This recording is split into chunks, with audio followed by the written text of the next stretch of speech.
Ladies and gentlemen, welcome to the Big Tech Frenzy. Actually, it's the Market Monitor. I'm just so used to saying the Big Tech Frenzy. It's just we've done I think 485 episodes of the Big Tech Frenzy. To switch the name, to switch the time of the live streams, as I guess there's some learning there. Let's go ahead and jump into the markets. How is everyone doing? Let's check on Ethereum's price under 3,000 once again. It's not looking great for companies like BM&R. By the way, I think I was spot on. I know a lot of people didn't like my comments about Tom Lee and his supposed lying about what they were saying about Ethereum and then what they were actually doing with Ethereum and telling their clients that are actually paying them for their fund strat insights. But now that we're seeing what BM&R is up to after today, Monday, we just saw their latest raise. This was by far the lowest amount of Ethereum that they've ever purchased and the smallest raise that they've ever done. So they are slowing their purchases of Ethereum. And, although they are staking, that's good. They ended up staking 408,000 Ethereum. That part, I guess, is nice. And Maven is on track still for Q1 of 2026. Now, but look at this, though. So now they're at 4.1 million ETH. Okay. For some reason, we went from 193 Bitcoin to 192 Bitcoin. I thought that was another interesting little piece, but BitMine had only added 44,000 Ethereum in the past week. Comparatively, let's hope maybe that's a holiday thing. Maybe they get back to it. But crypto doesn't sleep. It's one of the things that's sort of nice. Tanner, you're back. Yes, Ed. Yeah, I'm back. Hopefully everyone had good holidays.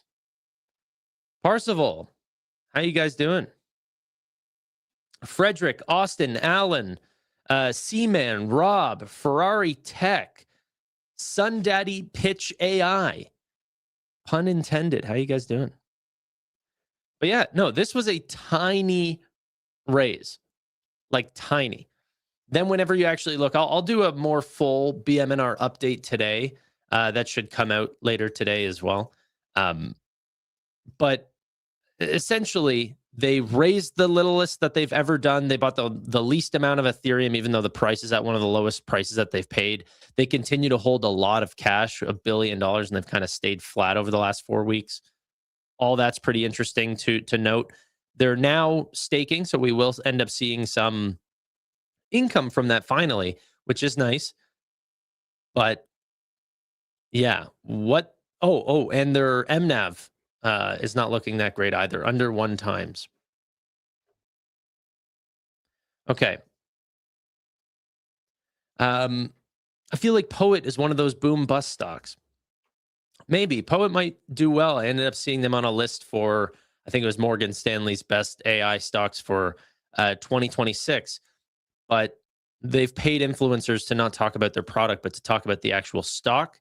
So I won't be taking part in Poet. They could be the next NVIDIA. I don't care. It's not a good look from management. Shift 4 is looking really attractive. I haven't even seen where they're at. Shift 4, $64.66. Yeah, I mean, that's pretty crazy. Also, like I said, I spoke with Andrew Jeffrey, and he was not positive, had terrible things to say about PayPal whenever we wrapped the call. And he was like, had no belief in the company. He thinks it's going to be the next Western Union, essentially staying stagnant for the next 5 years as they lose market share. He has no belief. And I said, well, Shift 4 is in a similar industry in payments. And he goes, oh, completely different story. They're going to be phenomenal. And I was like, okay. Like, as long as you're not just anti-payments, like there's nothing that you, but there is clearly a difference. And practically for the same multiple, the same valuation that you would pay for PayPal, not on a market cap perspective, but on a multiple of their earnings, or essentially even free cash flow, I think, for Shift4, I haven't looked at it in a little bit, so I could be wrong, but the price to free cash flow on Shift4 is probably very low like it was previously. Oh gosh, guys, I'm so excited. We're freaking back, and we're going to be getting into earnings here soon. So that starts up essentially on the 15th of January, whenever the big banks start to show off their earnings. SoFi will be really early. I think expectations is like the 26th of January. So it keeps getting closer and closer. That's all very exciting.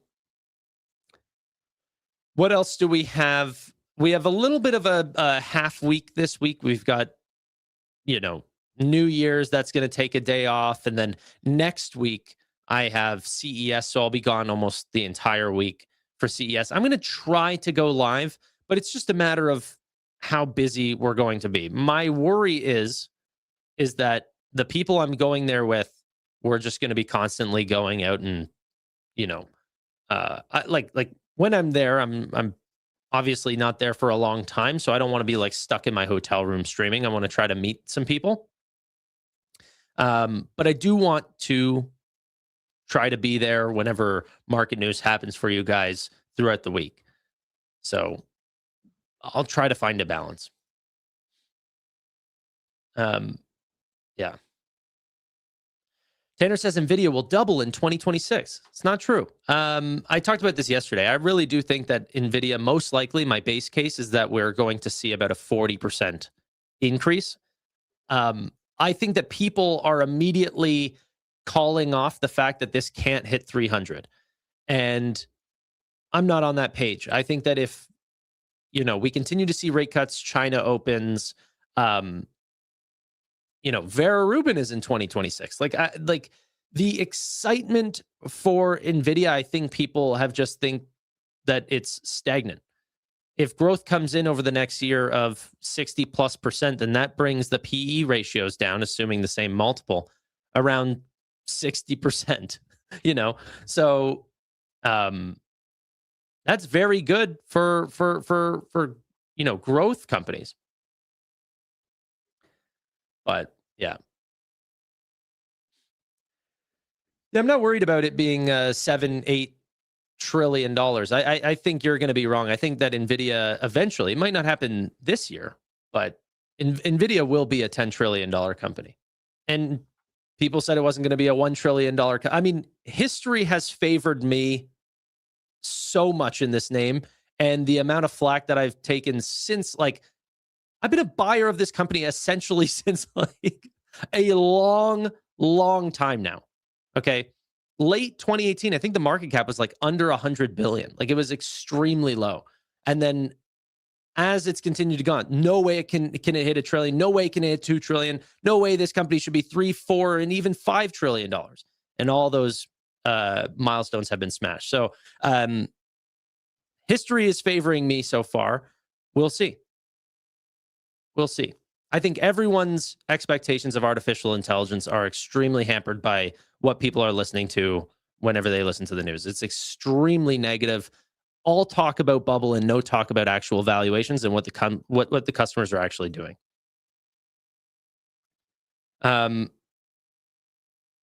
Yeah, I'm not calling for 10 trillion. I think what my actual thing was end of 2028 is whenever I was hoping for a $10 trillion market cap. Obviously, it's going to slow. Growth is expected to slow. There will be new competition. There's things that are going to hold it back. But yeah, that whole idea that I'm calling for it to double was completely taken out of context. I hope for a 40+% year next year in 2026, which put us essentially around 275.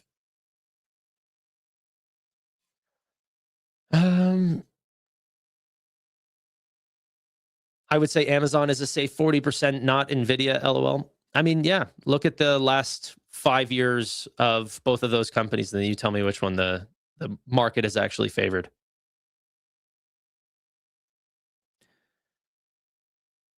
I want hot, sexy robots. NVIDIA is going to help there too, probably. Yeah. Okay.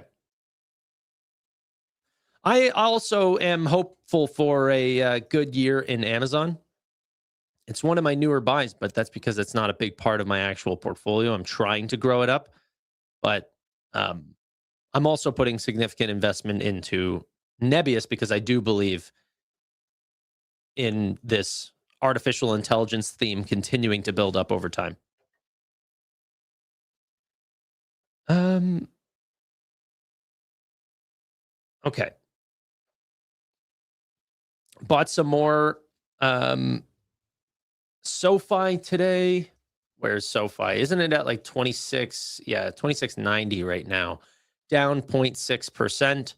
I actually think Devin Ryan, not on SoFi's case, but on um, markets in general, said that he sees opportunity for regional banks.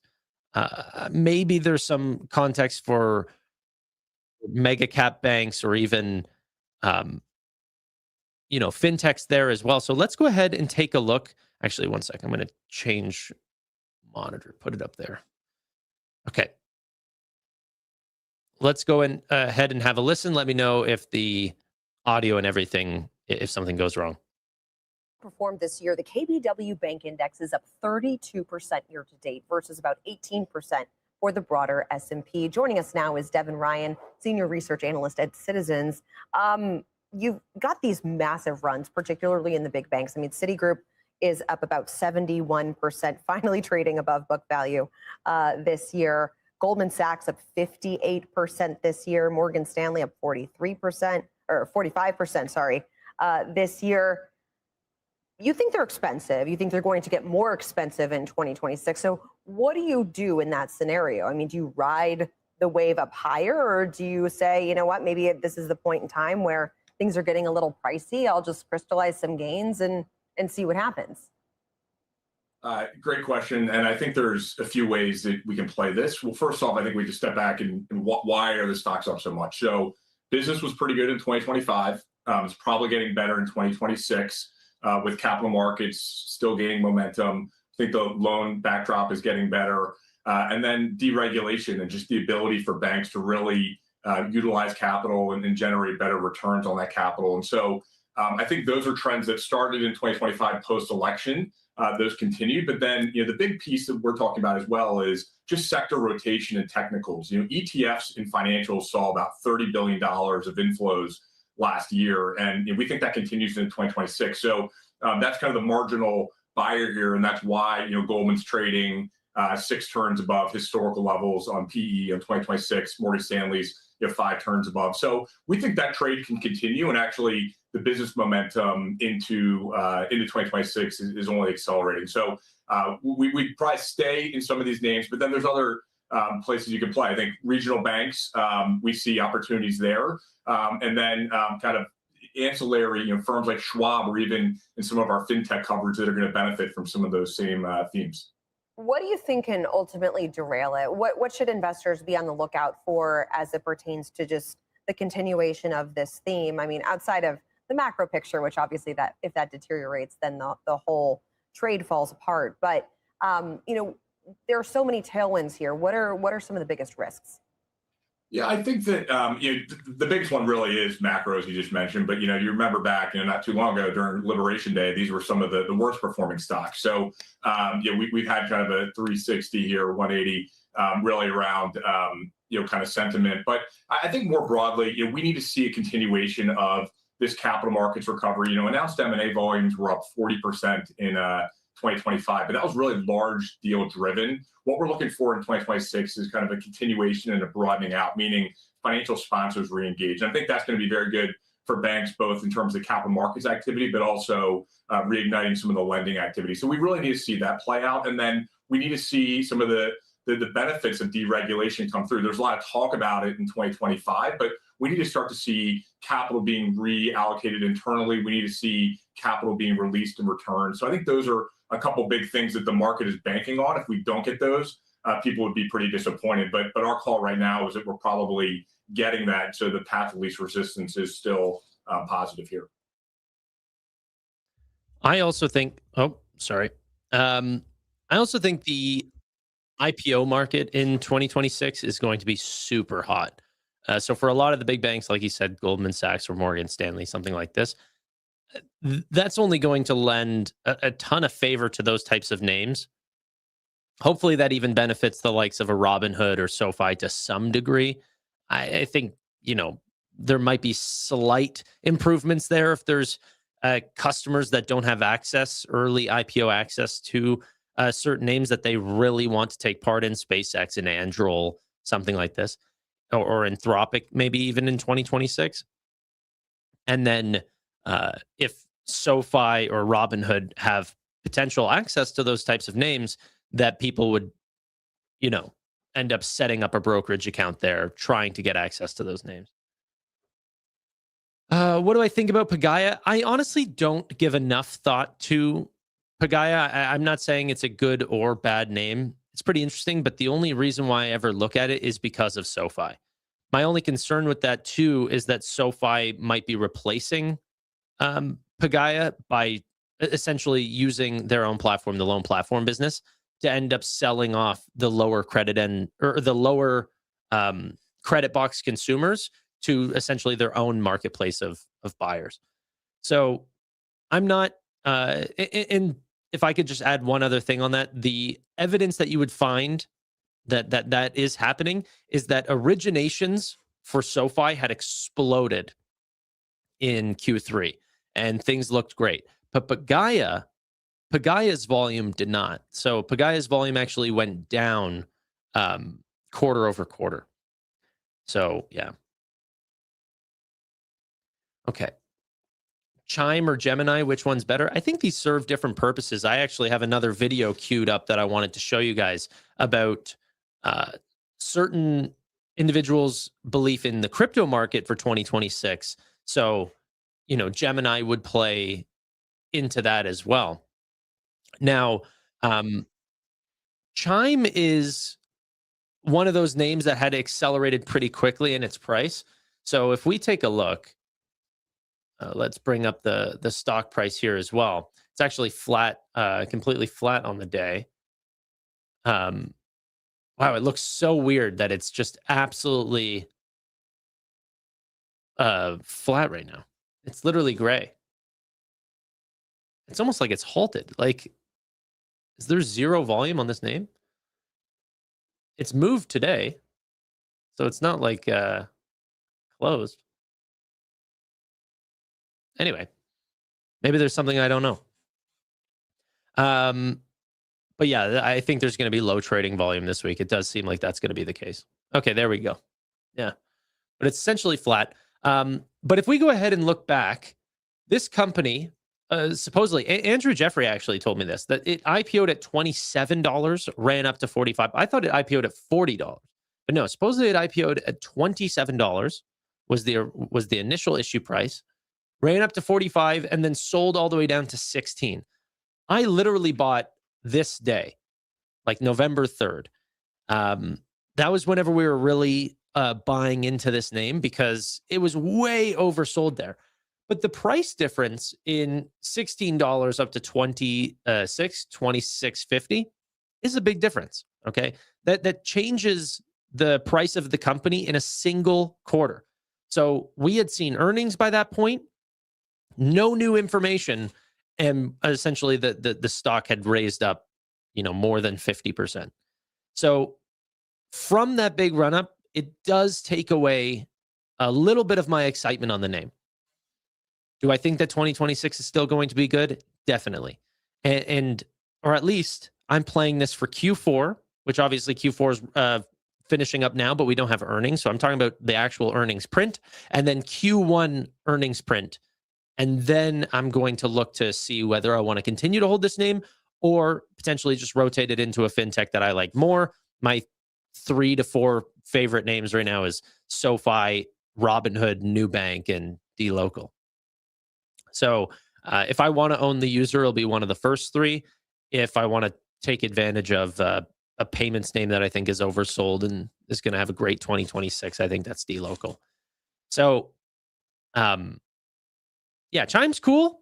But I think it's really going to benefit from Q1 massive tax returns that Scott Bessent, the Trump administration, have been talking about, potential dividends to the American people due to tariffs and all of this, potential exciting things for the lower end band of the consumer, the consumer that, potentially makes less than $100,000 per year. That's the consumer that Chime is targeting. So I think it's catalyst driven. I think that that's going to happen here in the next, early future, next 4 or 5 months. It's not necessarily a 10-year play for me or something that I believe is going to be good long term. That was a trade, and the timing was good. Anthony Joshua survived a deadly crash in Nigeria. Yeah, I saw that. That's absolutely crazy. You go from being on top of the world, you just made $100 million, and then you're in this insane car crash. I don't know who. I don't even think he was driving. So, but just crazy. I think there was actually a friend of his, another influencer, who was in the car that actually ended up passing away during that crash. Just crazy. On top of the world to being in a terrible situation. What is that? A week? 10 days later?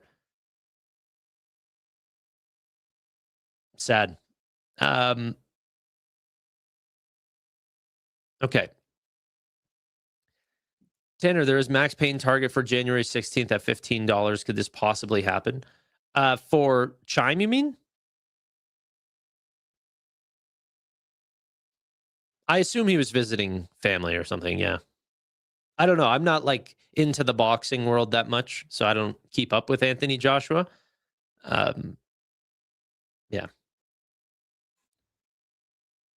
SoFi. Yeah, I'm not worried about SoFi getting below like even 25. Like I think the company is so well positioned, it's scary. Like I am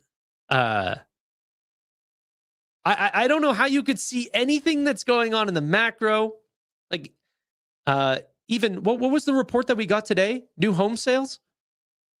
And we saw what, a 3% year over year print, or was it month over month? I forget. I was listening to it this morning. But we ended up getting a full 2 percentage point beat on expectations. SoFi's going to love that. Like every single report I'm seeing is a great report for SoFi.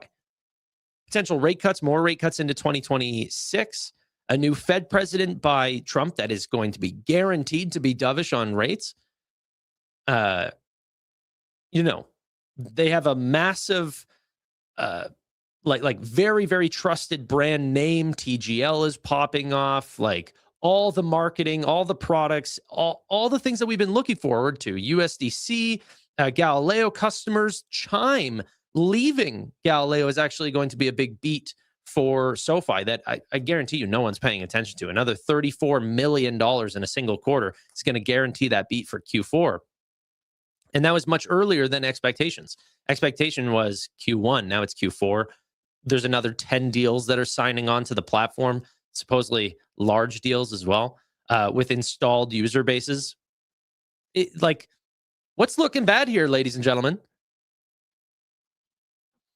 TGL is awesome to watch. You might be the first person I've ever seen say that. I was trying to watch it. I was like, this is impossible to follow. They don't make it clear even where on the digital field that we are in. Like, it's just bad. And then you see the players, they'll hit something into the screen. It doesn't go where they expected it to go. And then they just start laughing because they know this is so flawed. Like, you want obviously it's not a super serious sport. Like they put mics on the contestants and everything. They're enjoying themselves, but you don't want them to laugh at the fact that the ball went nowhere near where, for real, the best golfers in the world think that ball should have gone.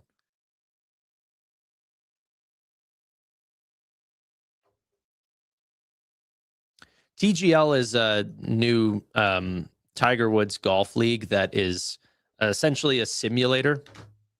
It's the world's largest golf simulator that professional golfers are playing at, but they all know it's a joke and it's sad to watch.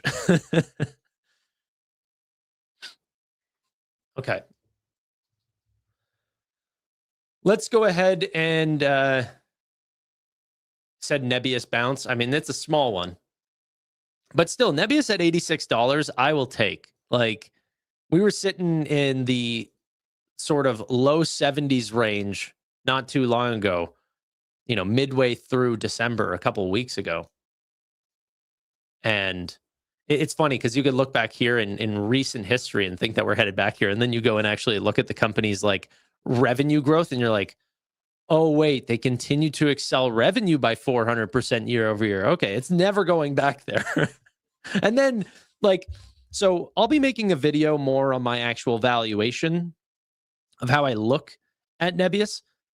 Go and actually look at the margins, right? People can say that they're potentially not profitable right now, operating margins and super negatives, but look at how that's changed each and every quarter. Even depreciation and amortization each quarter as a percentage of revenue has skyrocketed down, okay? It's still huge. It's over 100% of revenue, I think, if I'm not mistaken. Or no, sorry. Depreciation and amortization is not 100% of revenue. All of their operating expenses, so SG&A, depreciation, amortization, and R&D are over 100%. I think it's like 117% as of Q3. But every quarter, it's gone down significantly. And as they continue to ramp that revenue, it's only going to continue to fall until we get to operating profit. So, yeah, that'll happen very quickly.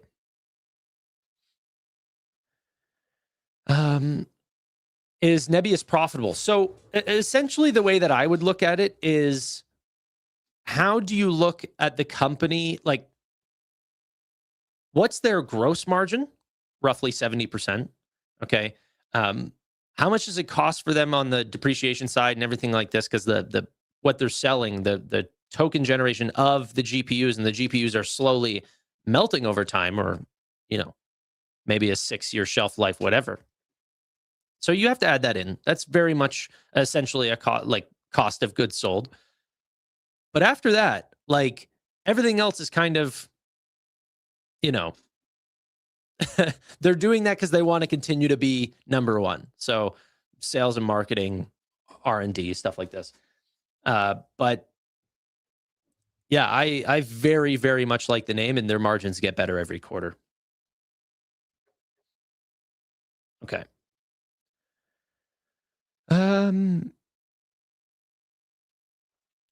Tanner, do you think that the price of SoFi is being suppressed so the additional shares in the offering will not take effect? No, they're going to take effect. Yeah, nothing is going to happen there. Oh, sorry. Additional shares in the offering. Do you mean the raise or the performance-based stock units? Because the performance-based stock units, maybe that's the case. But I just also think that there's potential, operational concerns. Like another thing with rate cuts that is always concerning. So I always say it from a very positive side.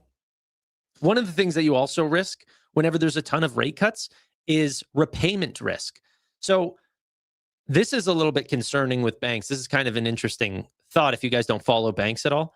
But essentially the way that SoFi does it is they are forward. They're marking revenue on a forward basis in today's numbers. Hey, we wrote this many personal loans.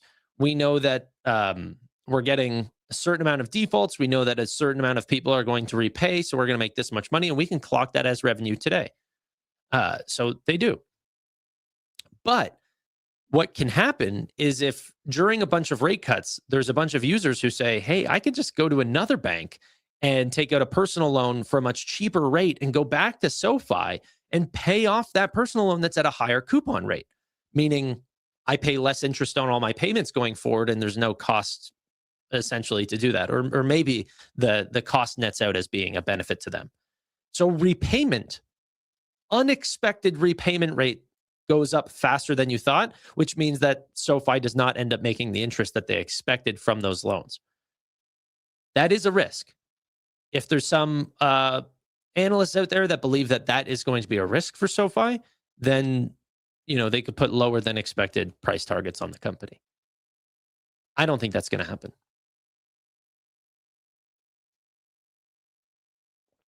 How do you do research on stocks, like a detailed one? Not to be that guy, but I do have an entire thing talking about how I do detailed analysis at futureinvesting.pro.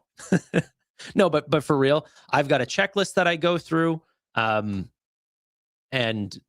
yeah, like essentially you're trying to look for as many red flags as possible, and you have to be extremely honest to yourself whenever you're looking for them. I think a lot of people always want to find a 10x, and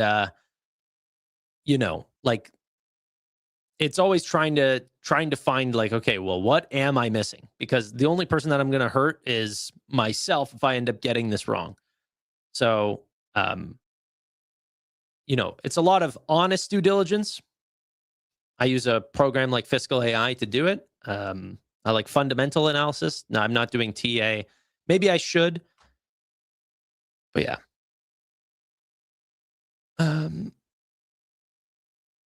Yeah.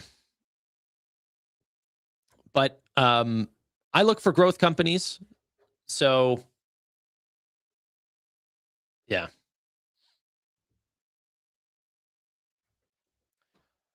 $420, put a sale. I mean, yeah.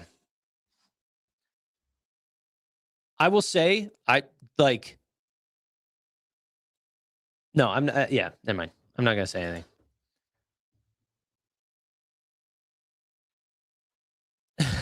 Just do a venture capitalist tactic, buy 5 stocks that can 10x, you increase your odds. Yeah, but what is a stock that can 10x?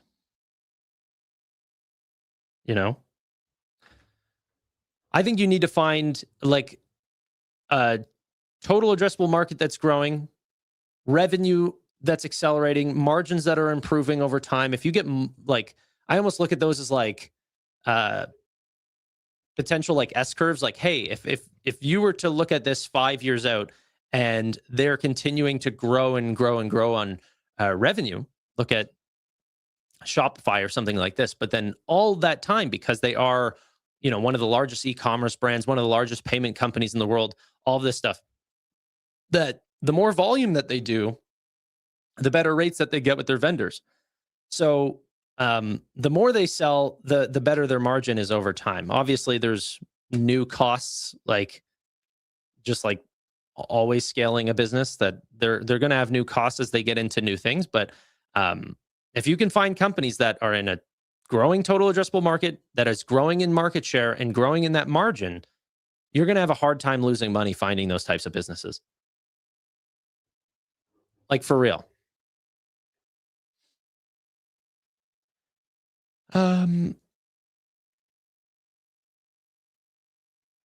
Any views on crypto? I mean, on what basis you would buy without any base and fairly on FOMO? So the way that I heard it, that's best, that I love, Bitcoin will be a store of value. Ethereum or Solana will be looked at as almost like payment rails. So think Visa or MasterCard, and they're like things will be built on them. Like apps will be built on Ethereum and Solana the way that apps are built on, Windows, Microsoft, Apple. Like things are built on those solutions, and they get a cut whenever those companies end up performing well. Everything else past that, the way that I see it, is a casino. There is, you can try putting fundamental research on a lot of crypto, but I've not been able to do that. I just try to, I don't try to time it. I just want to see that more and more institutions are using crypto for payments, are there's an increased utility for Ethereum or Solana. That's my version of crypto due diligence. And then there's always another comp, which is a very serious one, is just like, or another way to value things is, what do the comps look like? How has Ethereum traded previously? Okay, let's go ahead and see what CNBC has to say about crypto going into 2026.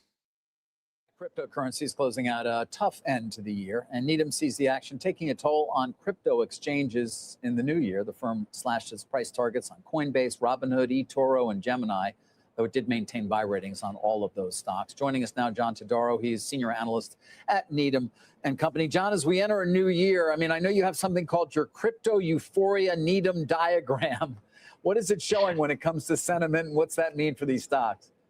Sure. It's showing that sentiment reached the lowest level recently in 2025, and it's back down to levels not seen since October 2024, which was just before the Trump election win, which triggered a lot of positive crypto sentiment. So actually, Inauguration Day was the peak of 2025 crypto sentiment euphoria. So we're definitely in a period of disinterest. We're actually on the border of what we're calling extreme disinterest. So that sentiment indication is good and bad. It's good in that all the positive sentiment has flushed out of crypto, which typically means you're starting to near a bottom in crypto prices.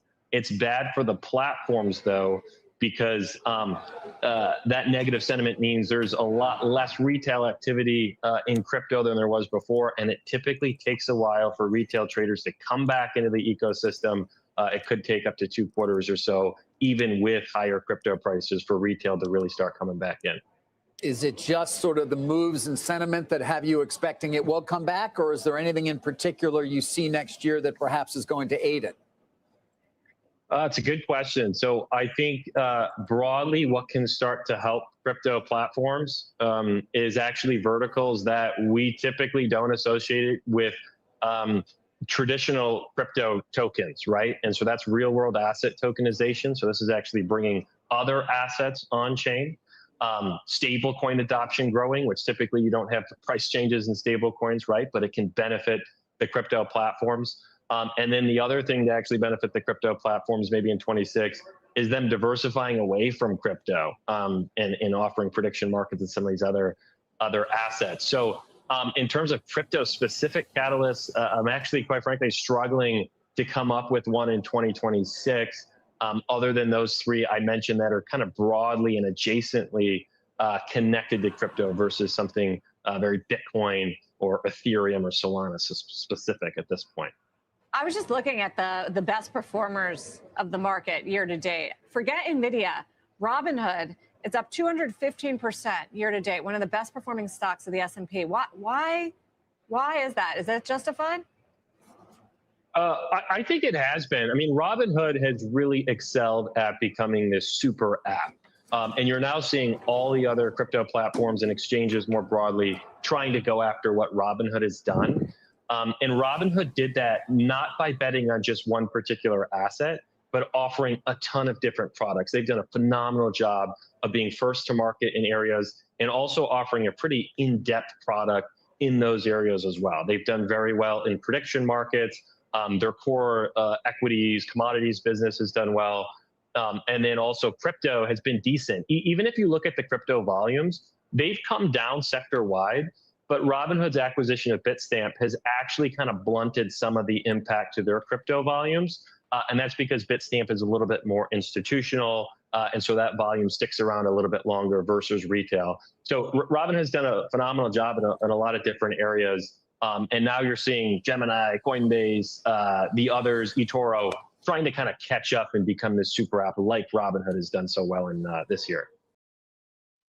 Really quick, you guys just told me Trump is live with Benjamin Netanyahu. Do we want to watch this? I don't have a super deep interest, but if you guys are wanting me to check in to see if there's any updates, we can look quickly. You can stand in a driveway and melt. All right, but if you want, will you work on that, Margo? Is Margo doing a good job? Yes, absolutely. No star. She's too nice. Her only problem, she's too nice to you, and you're not nice to us. But that's okay. Margo, take them up and have a beautiful lunch, and we'll see you later.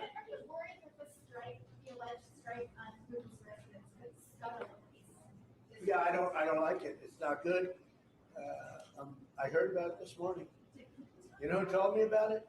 President Putin told me about it. Early in the morning, he said he was attacked. That's no good. It's no good. Don't forget, you know, the tomahawks. I stopped the tomahawks. I didn't want that. Because we're talking about, you know, it's a delicate period of time. This is not the right time. It's one thing to be offensive, because they were offensive. It's another thing to attack his house. It's not the right time to do any of that, and can't do it. And I learned about it from President Putin today. I was very angry about it. What? Well, it came out. It came out. Well, we'll find out. I mean, you're saying maybe the attack didn't take place. It's possible too, I guess. But President Putin told me this morning it did. One question, Mr. President. Can you expound on the importance of a strong relationship with the state of Israel? And Mr. Prime Minister, you call President Trump the strongest friend for the state of Israel. You've worked with numerous administrations, numerous presidents. Can you expound on that? What makes President Trump such a strong friend for the state of Israel? I'll say it again and again and again. We've never had a friend like President Trump in the White House. It's not even close. And I think you can judge that by not merely by the frequency of our meetings, but by the content and the intensity.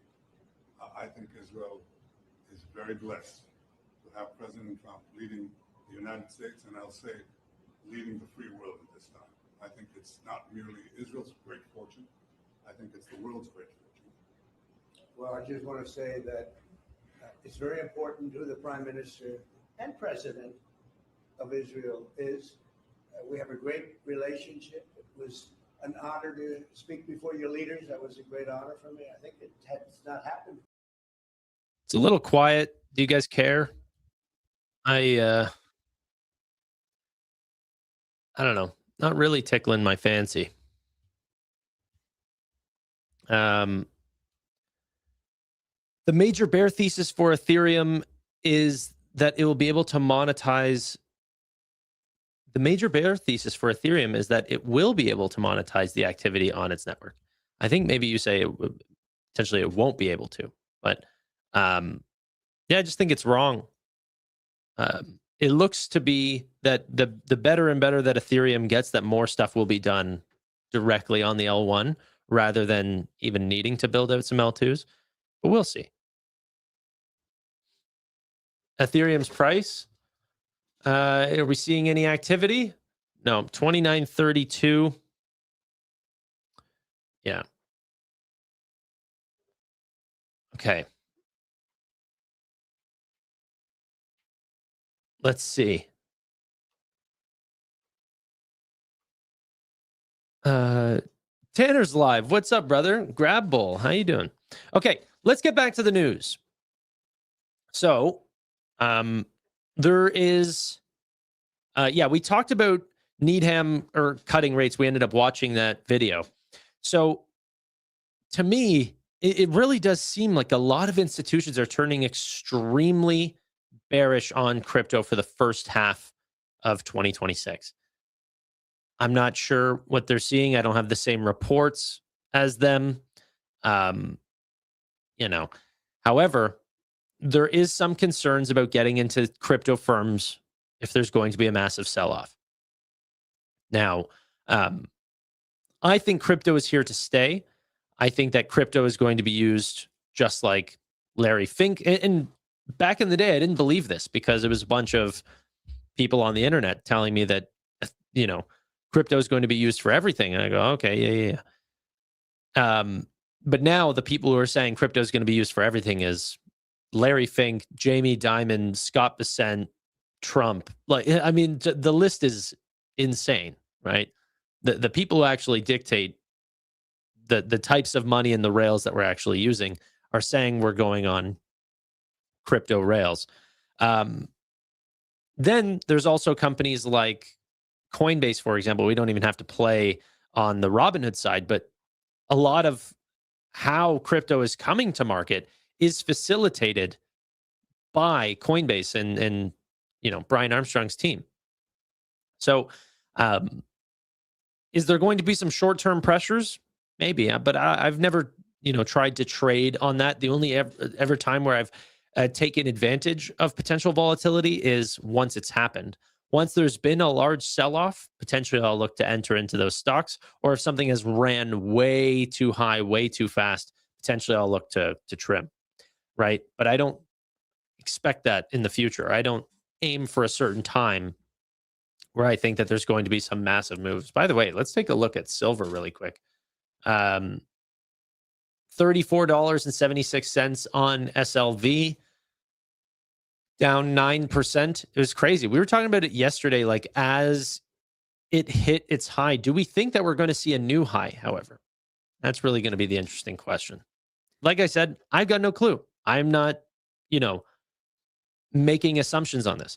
The chance that by the end of January, Polymarket has silver hitting $100. Look at these charts, by the way. Over time, like we're down 41% on 80. We're down 21% down on the chance that silver hits $100 by the end of January. So these small sell-offs have completely changed how people are feeling about silver right now.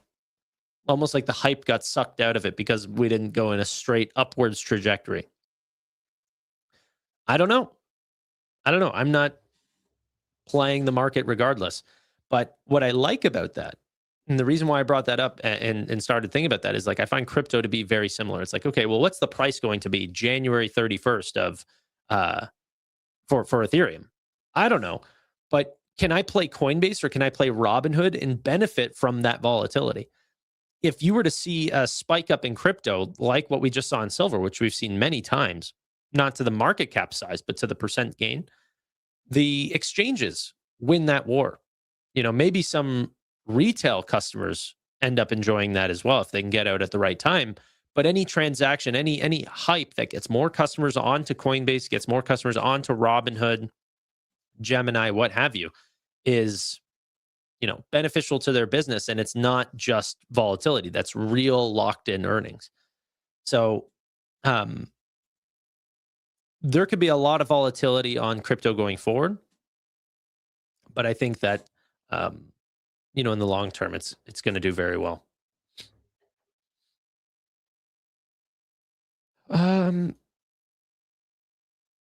Too many scenarios for manipulation with these poly markets? Yeah, potentially. Potentially, but they've actually done pretty well historically on judging the future.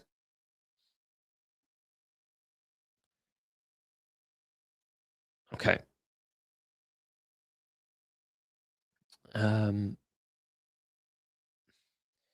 MJR, lobster at 30. What does that mean? SoFi hits 30? You're getting lobster? Is that what I'm reading? Okay. I'm doing my MBA. A lot of people in my class are leading in the banking sector. A lot of banks want to integrate with crypto, etc., stable coins with banks. Yeah. Oh, yeah. Okay. Lobster dinner for you. Oh, thank you, brother. SoFi is definitely going to pass 30. I mean, it already has. I'm super confident in it. Well, I shouldn't say definitely. I mean, there's a possibility that we end up seeing some terrible things happen to their business, but I haven't seen it. I haven't seen any signs of that. Okay, for the most part, there's not a lot of volume in the markets. Micron, everyone that I follow that have real respect for in the markets is so hot on Micron right now. I'm not going to play it, but it just you look at the expectations for even next quarter for Micron, and then people think that the AI trade is a potential bubble, or that some of these companies are overblown in their pricing. It's like, what are we talking about? Let's see if we can pull this up for Micron quarterly. Yeah, just isn't this crazy? So this is just Fiscal AI. Essentially what they're doing is they have the analyst reports. And so all of this is current. Let me just remove the chat real quick. All of this is, historic data. But then if you pull forward to the estimated times, like I'll just show you February here, and let's look at percent change. This 132% expectation from Wall Street is essentially what Micron is shooting for. And then, if you continue to go further out, like another 120% growth. So you're having a company that's going from that just clocked in $13 billion, up 56%, an insane growth rate. That next quarter is going to pop up to what does that say? Sorry, my camera's in the way. 18.7 billion and then 20.4 billion is just the current expectation on Wall Street. It's insane. Oh, yeah, 100. Carl is 100% right. Memory's been a very cyclical business. A lot has been said about that with GPUs as well, that, there has been a definite boom bust cycle for GPUs as well. However, memory is even bigger in that case. So I'm not betting on that name because you never know, like especially with some of these memory products, that there's just been insane breakthroughs, and then like the price of the old chips just skyrockets down because it almost becomes completely useless. So I don't know. Okay. I saw the movie Dumb Money. Yeah, I mean, but Vlad was like literally portrayed as the bad guy in the movie. Like, have a different director and he's going to look like a saint. Like, I don't know. Tanner, how do you feel about Canadian dividend stocks? Isn't that like our crown jewel? We got big banks, gas companies, telcos, a lot of monopolies. So dividend companies are doing great. I'm not a dividend investor, so I have none of them. But I, very much believe that Canadian dividend stocks are doing well. Sorry, I was reading this comment about Vlad being the bad guy in real life. I think Vlad made a mistake. Yeah. I'm not in VG. It does seem super interesting, honestly. I mean, Chris and Matt put up a good point, but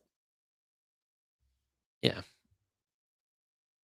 I don't want to get into another industry. My two industries that I'm betting on are maybe the two most like contentious industries, which is AI and blockchain, but I think it'll do well.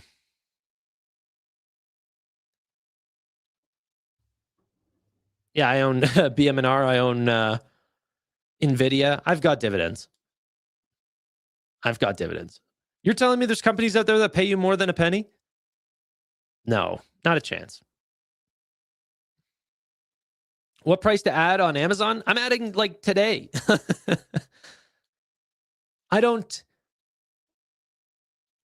I think Amazon is so well positioned for the future. Like whenever you talk about like tech companies and what moats they have, like even Meta, I'm like, yeah, I mean, there might be a moat, but then if there's something that ends up coming up and like the flavor of what people use every day, I think changes, and it doesn't guarantee Meta's success. Now, I do believe in Meta. I'm buying Meta as well and like the company. I'm just saying, like, I think that Amazon's moat is bigger than Meta's moat because they have actual warehouses. And whether AI is a fad or, going to 1,000x in token generation from here, even in the next year, it's not going to stop e-commerce and people needing groceries and products, and especially the actual cloud, right? Like, where are those tokens being generated? I would say a lot of it, the biggest cloud provider in the world, AWS, will be a big beneficiary of that. And then on top of that, like, how do the packages get to those? How do they get to their destinations? Last mile delivery is being more and more done directly in-house from Amazon rather than FedEx or UPS or any of these companies. And, they've got a growing fleet of airplanes and cars and full self-driving and robots to actually help with the packaging. All that is going to grow exponentially over time. And then on the actual cloud side, they're building their own chips like Trainium 2, Trainium 3, Trainium 4. That's only going to improve their margins over time. We'll have to see. But yeah. Melly, Netflix, ServiceNow. What's the better pick today? I don't see the Netflix case. I'm a shareholder of Melly and ServiceNow. Could I pick one right now? Maybe ServiceNow out of the two. But Mercado Libre is an exciting name as well.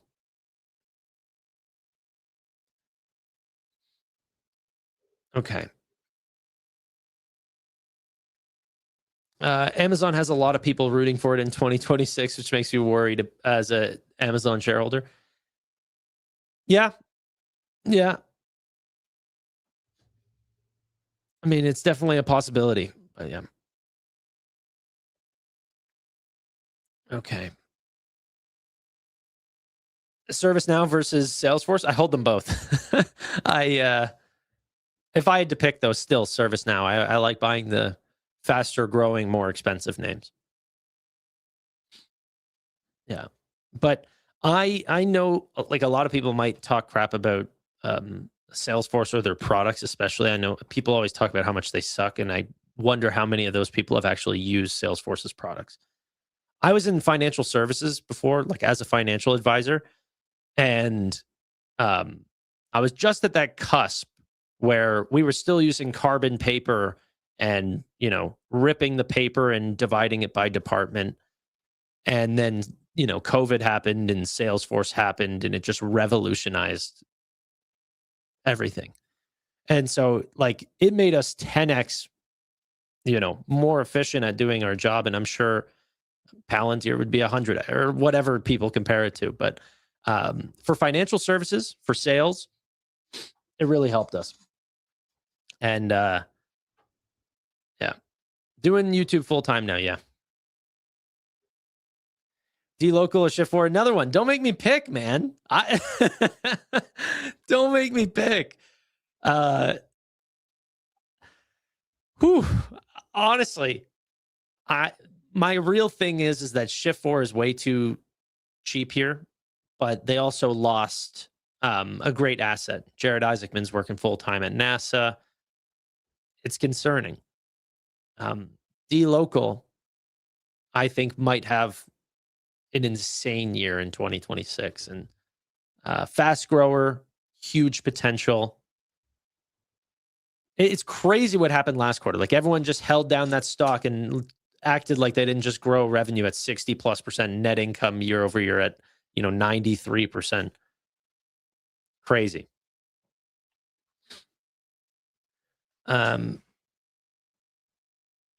I use Salesforce at work, and it's the reason I'm bullish on Salesforce. Yeah, no, that's exactly what happened with me. People need to use it, and then you're like, oh, wow, this just works.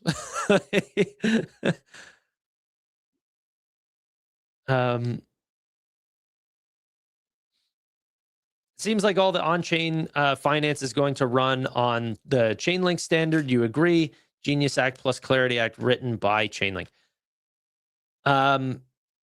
Tech Bro, you probably know more about Chainlink than I do. I'm not sure at all. Thank you so much for the donations, but honestly, I'm not caught up on Chainlink. My understanding of Chainlink was that it was, sort of a hub that a bunch of companies use to send and store data. That was my understanding, but I don't look into Chainlink, unfortunately. Thoughts on Marqeta? No thoughts. The only thing that I have to say about Marqeta is that I wish Galileo showed as much information as Marqeta does, but their entire business is a proxy for Block. So I don't look into them. Like, I think it's some crazy percent of their revenue and earnings. Like, I'm talking like 70+% is Block, Afterpay, and Square, which is all one business. So if they decide to find a new distributor, a new vendor for those services, then Marqeta is, that's the end of that.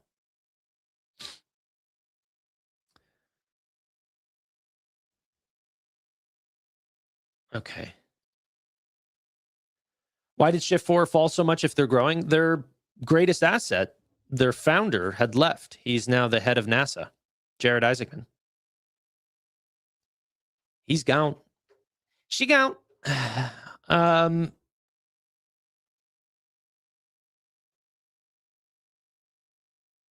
Okay. Let's see.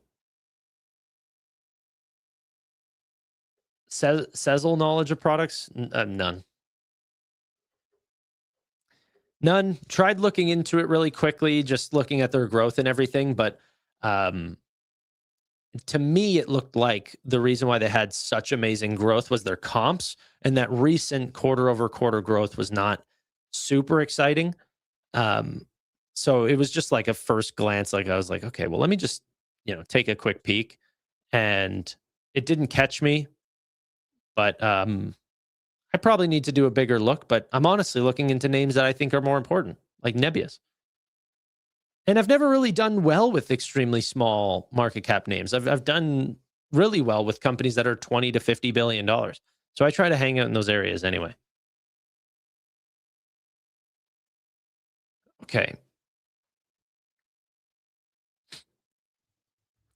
Steve should invest in old school RuneScape rare collectibles. How would he do that? What does that even mean? Don't say something now that's illegal. You're going to get your account banned because you're going to say that you're doing gold selling. Don't want to do that.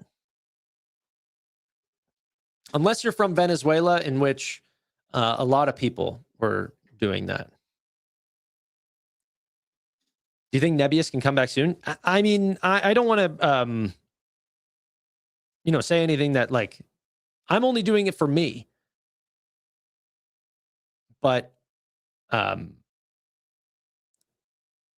you find a company that's growing at like high triple digits, it's hard to think that the price is going to stay low whenever the multiple is not even that crazy. Gold selling is not illegal, not to the law, but to the account which you're, selling gold on. That can get banned. I think that's an investment risk.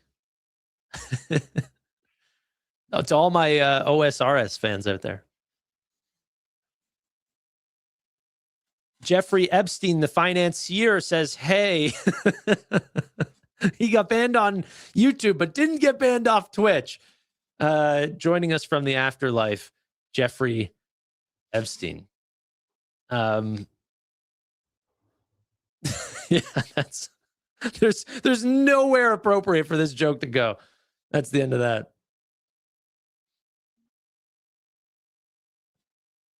Okay. Tanner, thoughts on Zeta? Think you'd be impressed with the growth, 17 straight beats and raises. Their new product, Athena, is rolling out in Q1. I was taking small looks at Zeta. It definitely was looking impressive. Sort of like a marketing tech / ad tech business. It was interesting, but I never really got further than that because I was really into owning the user, and I still am. So meaning I do still want advertising plays, but I don't want risk of any change in vendor because, like, for real, I got like burnt on that from the trade desk and stuff like this. And I didn't hold the trade desk up in the hundreds, but after that massive crash, I ended up buying it, like, I forget what it was, like 60s. And then it ended up just crashing down to 40 and everything. And I was like, why am I holding this business after 2 straight misses? Like That's a problem. That like if the company has one bad quarter and it re-rates the business, like what happened with the trade desk, there's opportunities to pick up shares, especially if they still believe that they're the market leader. Two, not even straight quarters. That was the problem. Is we had the next quarter was a beat versus expectation. So then the stock price came back, and then the next quarter after that. So in a 9-month period, we had miss, beat, miss, and that's if that happens, then you start to question whether or not their strength in that market is even there. So that's whenever I decided really to like really start investing in the companies that own the user. You're talking Reddit, Meta, Amazon, places like this, because then they choose the vendors. Well, that's not even true. The advertising companies choose the vendors, but they can change. Honestly, I'm not even really that big of a fan of B2B as much as I am a fan of B2C, because the margins can be much higher. Businesses shop much more than consumers do.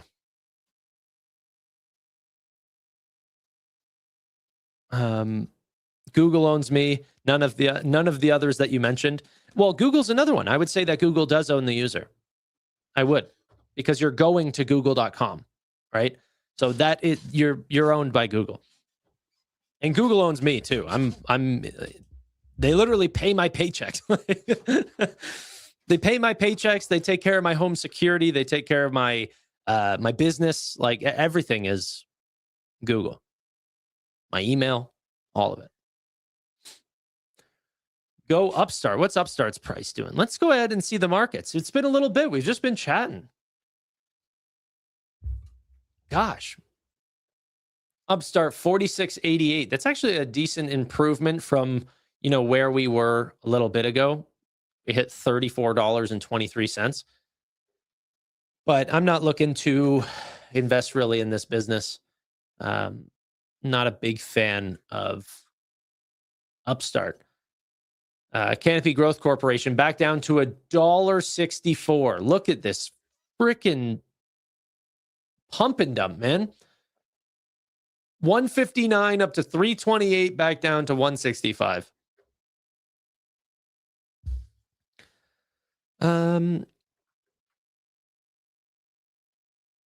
Okay.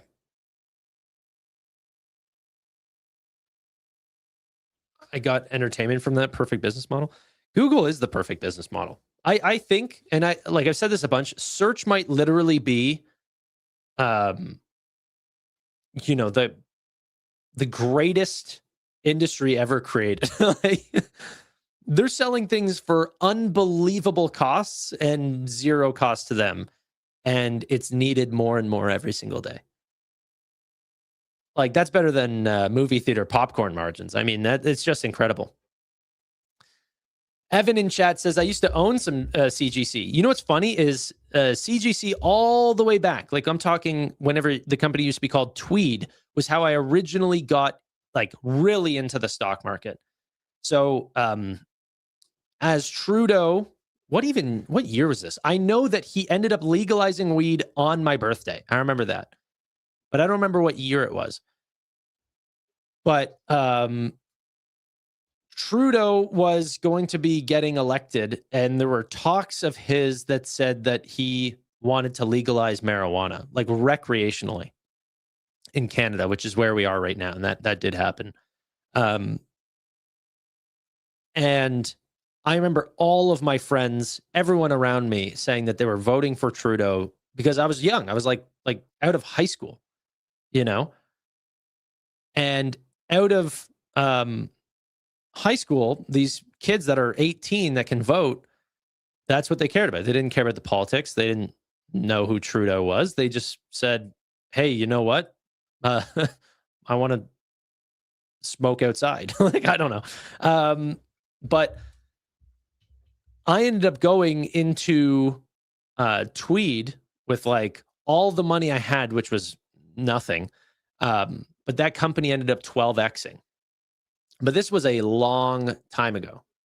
Like this, all the way up. So I don't remember what the actual date was or when it was. This is multiple reverse splits. I remember buying this company when it was $4. But this is not a Like it wasn't $4, like split adjusted. They've reverse split a bunch. So I don't know when it was. But then it ended up going up to $72. I didn't end up getting that high. I got out at 48, but that was like the second or third investment I had ever made. And it was an insane return. And then that's what got me so hooked, because I had more money than anyone I knew, like people my age, because I held on to something that was about to get legalized. And then really started getting into Tesla and Nvidia and, a bunch of tech companies, and making a ton of mistakes along the way. I tried to day trade, tried to buy gold miners and shift my portfolio into defensives whenever I thought recessions were going to happen. They never did. And I just made constant mistakes. And then just realized that like the thing that I just continued to win on was betting on innovative companies, and like just chasing after wins and not trying to play the market ever. And so I don't look for, I don't play defensive stocks. I don't rotate my portfolio. I don't adjust positions. I don't do dividends. Tried doing that as well. Every single investor has tried to make a dividend portfolio, tried to day trade, tried to do all these things. And then eventually you just realize what you're good at and what you're not. I did day trade one thing that ended up making me, I remember the company was called Prev Pharmaceuticals, I think. And I made I forget what it was, like $8,000, and it was no time at all. And I was like, this is the greatest thing that I've ever done. And then I tried doing it again and finding all these little penny stocks to buy and sell into and everything, and couldn't make it work at all. And I was like, I'm never doing this again.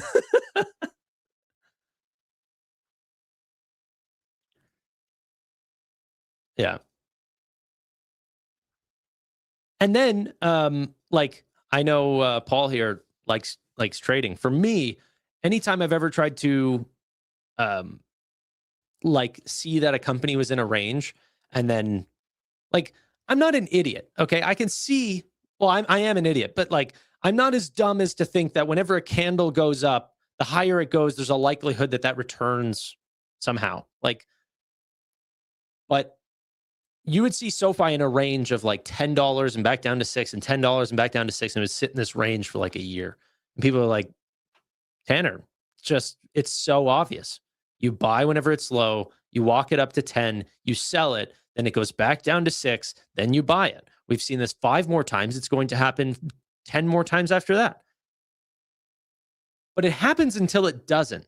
And I have had enough times in my investing career whenever you are the guy that ended up selling whenever it hit 10, but then it went to 11, then 12, then 20, then 30, and then you look like the idiot. It'll never happen again to me. Well, at least I hope not. Because I don't, I just buy and I hold. And yeah, the companies fundamentally, as long as they are continuing to make money, my ownership in their business, as long as they're not highly dilutive or something like this, my ownership is worth more. And that's what I realized. I've just shifted my position from being some sort of money manager, and now I just sort of look at it as I'm just a business owner. I'm just holding on to the best companies in the world, and it's so obvious for me to do that. And yeah, I like that strategy a lot. So BMNR was a bad call, Tanner. I agree. I mean, I'm no genius to say that buying at buying whenever this company was $40, $50, and then it goes down to 28, and I'm like, dude, the timing was amazing. No, I mean, this is why I didn't tell people to go all in. I never tell anyone to go all in on a company, and I said many times I would not overinvest in this company and keep it under 5% of your portfolio. So a bunch of these people that went super heavy and they're like, this company has decimated my returns, is like, that's not a risk-adjusted strategy. You know, pour all your profits into a Mag 7 name, but these smaller companies that, like in BM&R's case, like, yeah, I'm hurting too. But also, like, was it bad?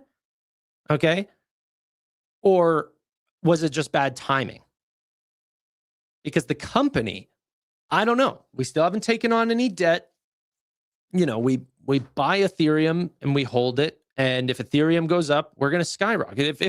If Ethereum does get to 10,000, I'm going to, like, there's no more bad comments. I'm not going to see them.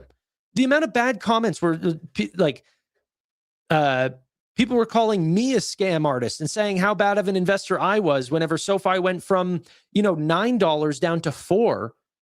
It's like, I get it. You know, but the company was fine. So now whenever we're at 27, I don't get those comments anymore. Now maybe there's comments about that with BM&R or something like this, but it's just maybe the timing was wrong. I've never timed, like, I'm no good of a timer of these investments. I'm just looking at the company. Ethereum is seemingly being used for more and more use cases. SoFi, like, I thought Solana or SoFi picked Solana. It turns out they picked Ethereum. Like, that's just another company that is using this. JP Morgan just recently building their JPMD with Base, which is based on Ethereum. You know, and Base has to pay rent to the Ethereum network. You know, that's more revenue that's given to Base means more revenue that's given to Ethereum. More revenue that's given to Ethereum means more buybacks for Ethereum, which means the total supply of ETH goes down. You can type in, you know, Etherscan ETH supply. Just type in ETH supply. I'm sure you'll find any website that'll tell you. And then you track that over time.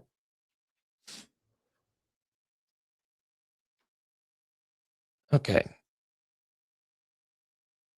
You ever put garlic powder on pizza? It's pretty great. That's where I've known I've lost people, is whenever the chat is no longer with me. I'll move on, ladies and gentlemen. Also, how long has chat not been on screen? My bad. We looked at that one fiscal AI thing for Micron like an hour ago. And haven't returned. There's 100 things I want to get to. Gee, I have not been on my game lately. Let's go ahead and watch this video. I haven't seen this, but it's only a minute long. It's of Jensen. When Jensen speaks, I listen. Let's have a listen. One of the most important things I would advise is, for example, if I were a student today, the first thing I would do is to learn AI. How do I learn to interact with ChatGPT? How do I learn to interact with Gemini Pro? And how do I learn to interact with Grok? These learning how to interact with AI is not unlike being someone who is really good at asking questions. You're incredibly good at asking questions, and prompting AI is very, very similar. You can't just randomly ask a bunch of questions, and so asking AI to be an assistant to you requires some expertise and artistry in how to prompt it. And so if I were a student today, irrespective of whether it's for math or for science or chemistry or biology, or it doesn't matter what field of science I'm going to go into or what profession I am, I'm going to ask myself, how can I use AI to do my job better? If I want to be a lawyer, how can I use AI to be a better lawyer? If I wanted to be a better doctor, how can I use AI to be a better doctor? If I want to be a chemist, how do I use AI to be a better chemist? If I want to be a biologist, how do I use AI to be a better biologist? That question should be persistent across everybody. All right. I'm on that train. I didn't know what the video was going to be about, but yeah. I like Jensen so much. I find him to have such an addictive personality. Like, even Elon sometimes you can get on these videos of, like, everyone's seen the videos of him talking about how SpaceX or Tesla were sort of these babies that he had taken care of, and how do you choose one over the other? And it's, oh man, phenomenal. I find Jensen very much like that. But hopefully you guys are trying to use AI. Like even from the top, like since artificial intelligence had, been gaining way from Gemini 3, or not Gemini 3, sorry, ChatGPT 3. Like constantly use it, because even if it's not making your life potentially better right now, one, maybe you're not using it well enough and you just need to keep practicing. But the next thing is, as it continues to improve and it can help with more complex tasks or whatever, your biggest chance of losing your job is not that AI took your job. It's that someone that knows how to actually use that to do your job better is taking your job. That's the concern. Okay. How do I use AI to be a better bag holder? Practice patience, my friend. Patience. Does Canada have fry sauce? I don't think we do. I don't know what fry sauce is. Are you talking about ketchup? Like what is fry sauce? Okay.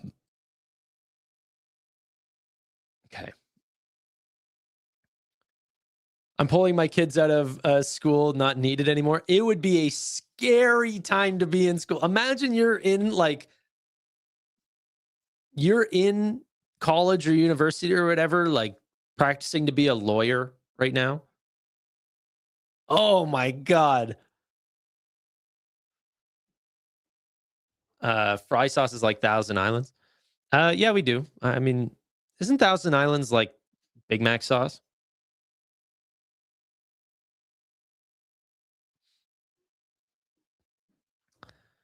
Okay.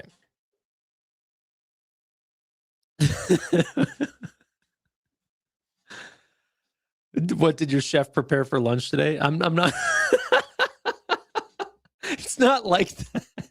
I don't have a chef. There is a local kitchen that I get food from. I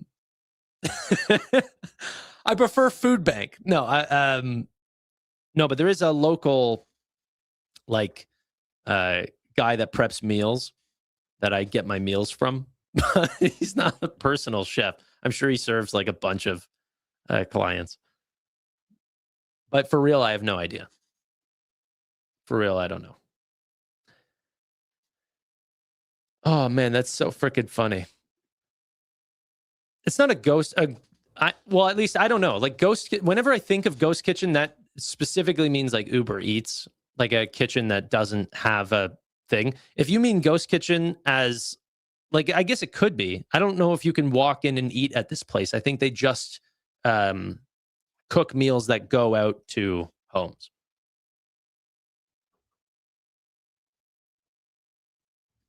But yeah. How much is your local kitchen charging you per meal? $18. My local kitchen costs $15. Yeah, similar. Very, very similar.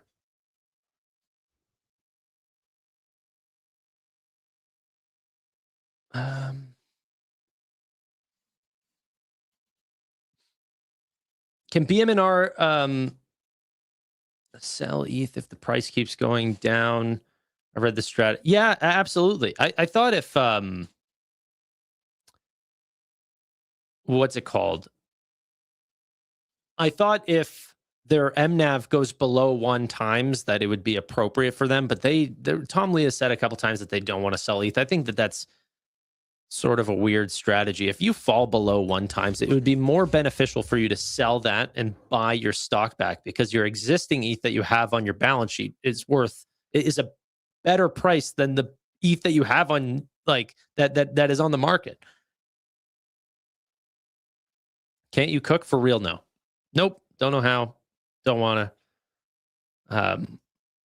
And it depends. Like, can I cook a grilled cheese? Yeah.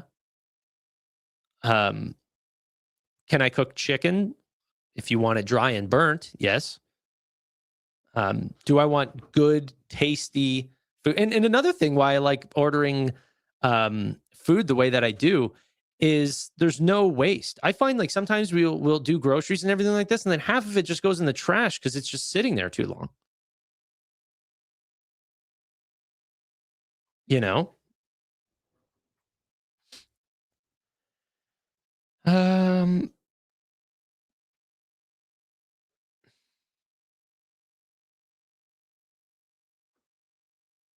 I said, you know, he said, no. No, I don't know. Yeah, save on cleaning. It just comes in like a paper thing. I just throw it out. And it's way healthy. It's all the place that I eat, they have a nutritionist that works there too. So they tell you what the protein, the carbs, the fats all going to be. It's all organic, and then you just throw it out. Do meal prep. No. The way that I think about it, like whenever I'm buying it, I go, okay, well, the time that it would take me to cook this, clean the pans, do everything, put it all away, can I make $18? And the answer is always yes. Like, how do you find one? Google it. A local chef near me, you know?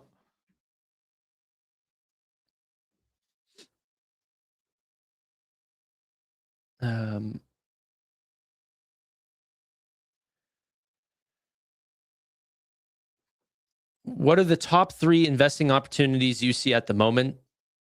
I like SoFi, Amazon, and Nebius right now. Not in that order. Nebius would be at the top for me.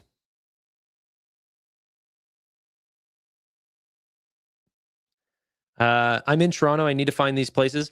I won't say what its name is, but you'll be able to find it.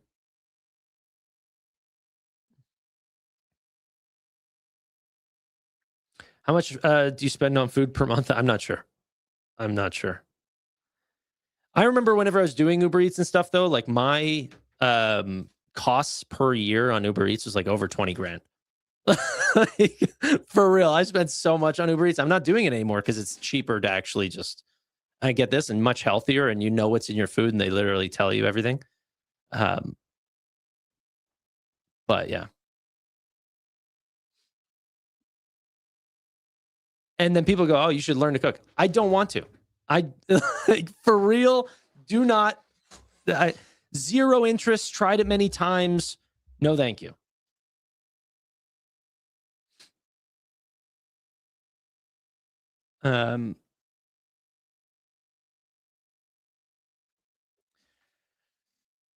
Just saw a great interview with Jonathan Ross. He said he and Jensen Wong should be great for investors. What are your thoughts?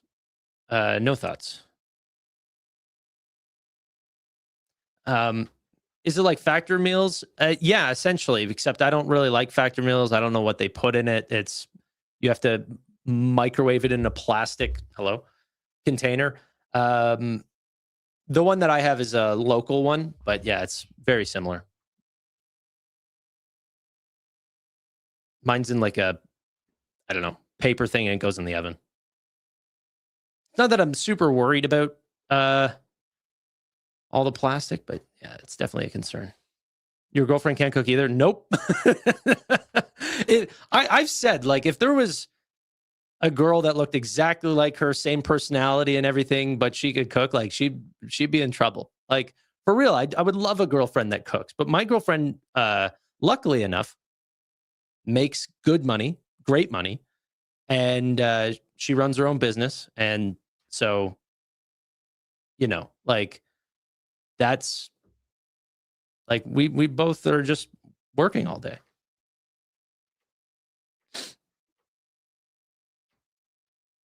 Tanner's definitely a prince. Dude, Amit's the one that gets his nails done. But yeah, it's the new age. Like, I sit on my computer all day. Like, what am I supposed to tell you guys that I'm some macho man? No, I try to exercise when I can, but yeah, I could be a little prissy from time to time. Like, what's up?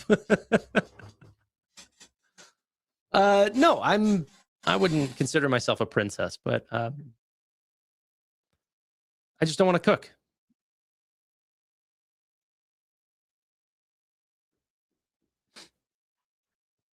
Yeah.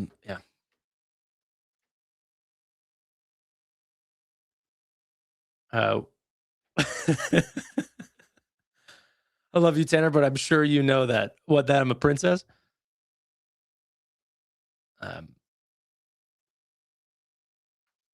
Yeah. Do you own cat? One cat. One cat, one dog. I got the white picket fence, suburban living going on. Yeah. We're going to have kids. Got my mortgage. I'm caring about interest rates over here. Yeah. Everything that whenever you're growing up, you're like, I'm not doing that. Then you're like, no, actually, the stability is fantastic. Okay. What else is there?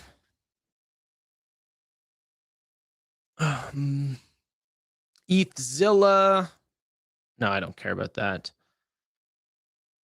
Active fund managers are, I saw this. This was incredible. This is a little bit older of a story. This was from December 21st. But I just thought this was crazy and exactly the reason why I left my old job. Not only did I think that AI was going to be able to do most of my job, and that, of course, there would be some financial advisors that would still be for, who knows, ultra high net worth, like really personalized services. But, for the average, financial advisor, there was going to be some problems. And now I never even seen this statistic, but as you can see, there's more and more withdrawals from active equity managers. And I saw this chart here of each year, the cumulative net flows for active management. Oh my gosh, talk about a total addressable market that is shrinking over time. No, thank you, ladies and gentlemen. No, thank you. Every single year, people are moving more and more and not leaving stock markets. People are getting heavier and heavier into equities. But this should be a big sign to show you, like, yeah, no, Robinhood, SoFi, S&P Global, like all of these companies are, Vanguard, all of these are going to benefit because people are moving more of their money into passive investing. They're actively or like self-investing, and they're not willing to take a 2% haircut on their investment just for someone to put them in the S&P 500 for them.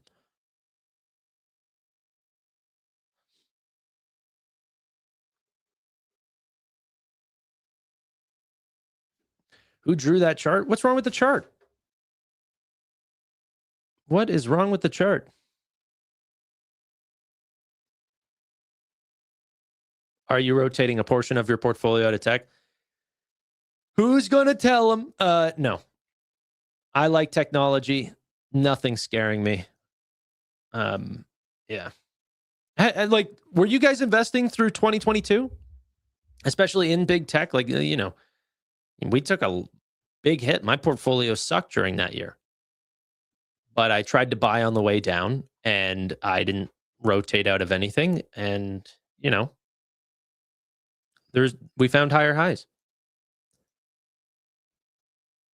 Do you think AI will replace insurance sales? I think AI will replace a lot of insurance sales. I don't know if commercial, like specialty insurance, there's a lot of services that I think might stay. If you're talking about like very basic, and I'm not talking like estate planning or something like this, those for like ultra high net worth people, like there might be some insurance use cases because one of the ways that people avoid taxes at death is through insurance. There's a couple loopholes with philanthropy or insurance, stuff like this, but I don't think that will be replaced by AI. But whenever you're thinking of term insurance and stuff like this for mortgage protection, for auto insurance, for home insurance, stuff like this, I think AI is going to do just fine there. So I do worry about that. But commercial, specialty insurance, estate planning, stuff like this, I don't know. That'll be a while. That'll be a long while. Okay.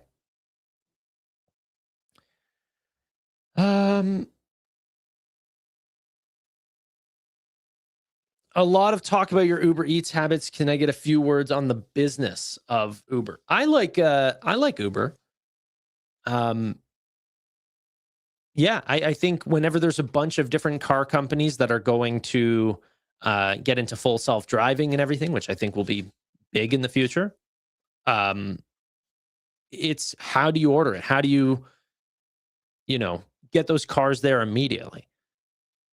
Is every company going to survive by having 20 different apps on their phone? And we go, oh, like imagine booking a flight or something like this, and you have to choose between going on the Delta Airlines website, the American Airlines website, the like United or what have you. Like you have to go to each individual site. I don't believe that's going to be the case. There's going to be some form of an Expedia for ordering your full self-driving thing. Do I think that that's going to be Uber? There's a high chance that it is. Because we already have an existing model that works. What does that do to their take rates, their earnings? I'm not sure. I'm not in Uber, but their multiple looks good. They look cheap because there's a massive overhang of like uncertainty on the business. That's nice if you're a bull. If you're actively buying the company, you like the fact that Tesla is putting a little bit of FUD in your business, at least while you're adding. But yeah. Look into you. That's Energy Fuels, right? I won't, but I've heard of it.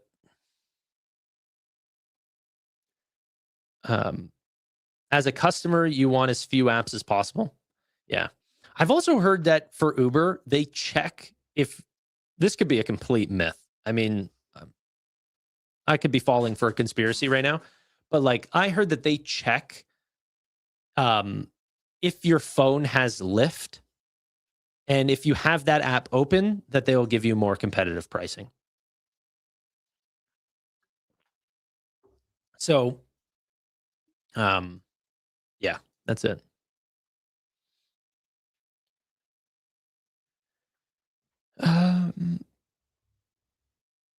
The darts is now market volume low. Have a great day. Oh, okay. Well, bye, Paul. Good to see you, brother.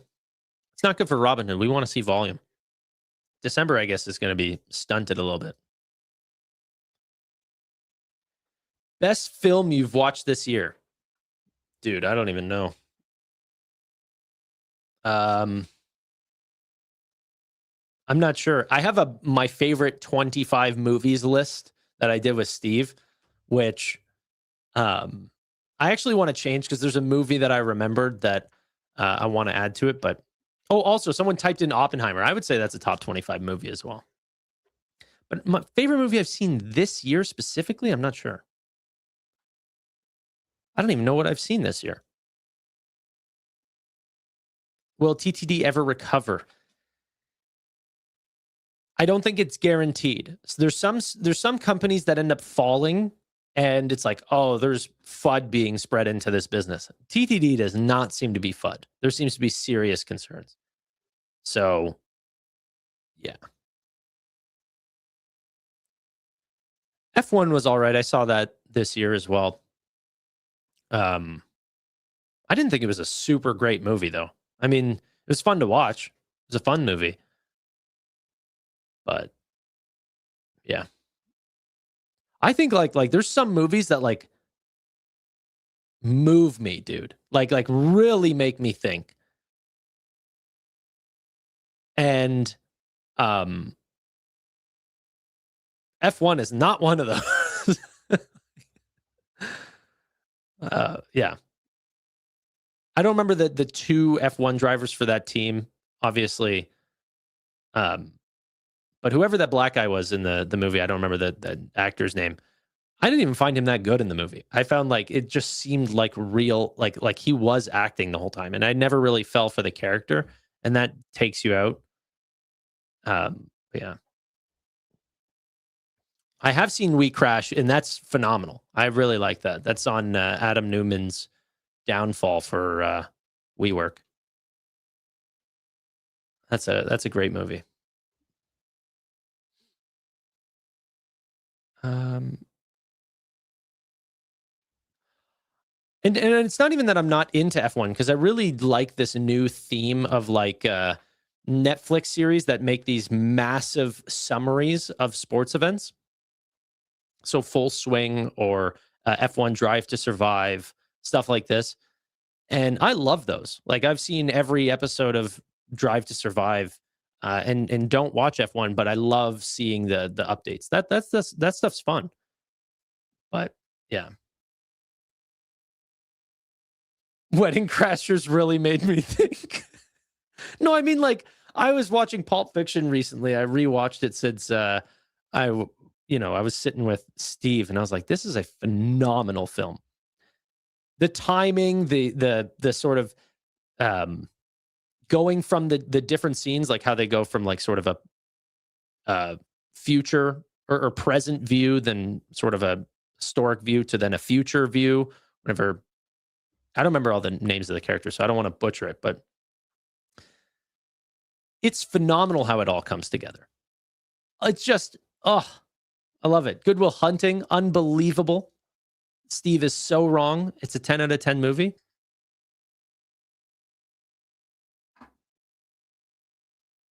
Most overrated movie. What, Pulp Fiction?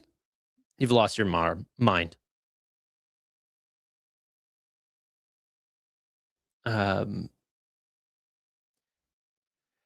You know what's crazy is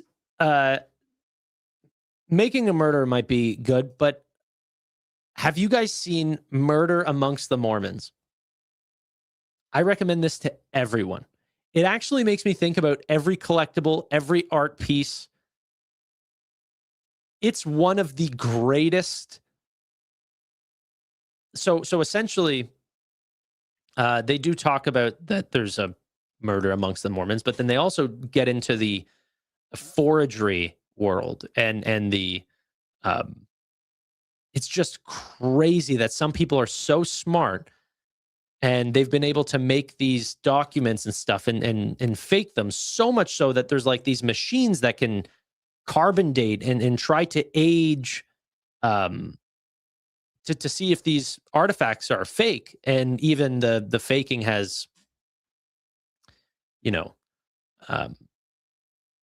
able to, what do you call it? Confuse those machines. Like, that's crazy.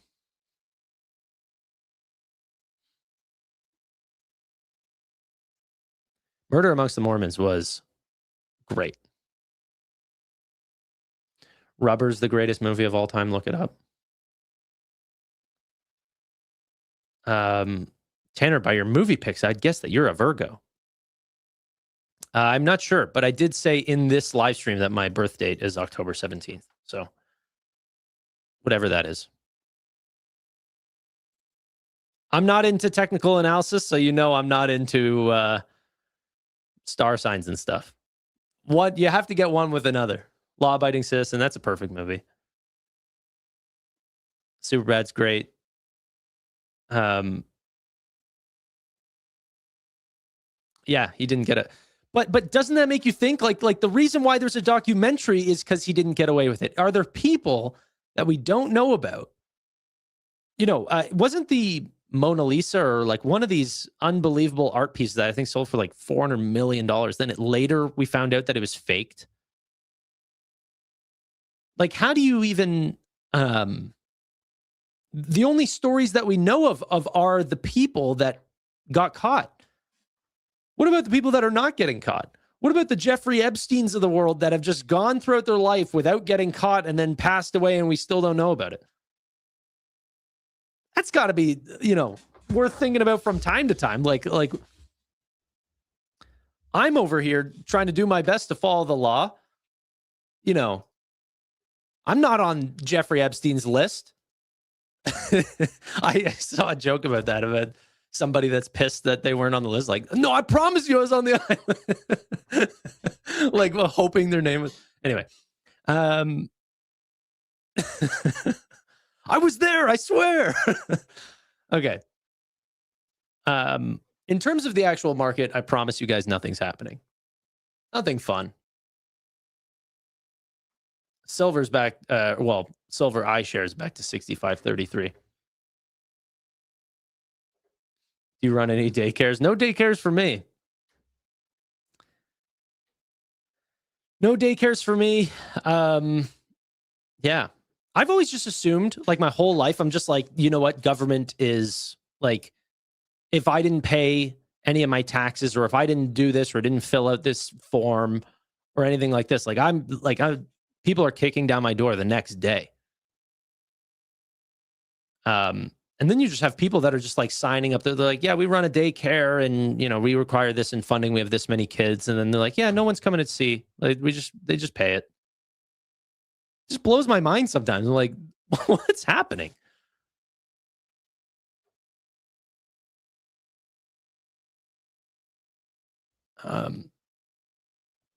What's better, super bad or knocked up? That's a hard pick. I don't know. They're both funny. I don't know how well they hold up, but like at the time, whenever I was watching it and I was like 14, they were phenomenal.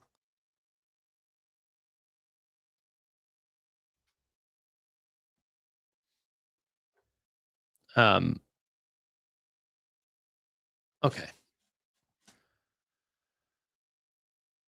Let's see where the Mag 7 is, and then we shall wrap.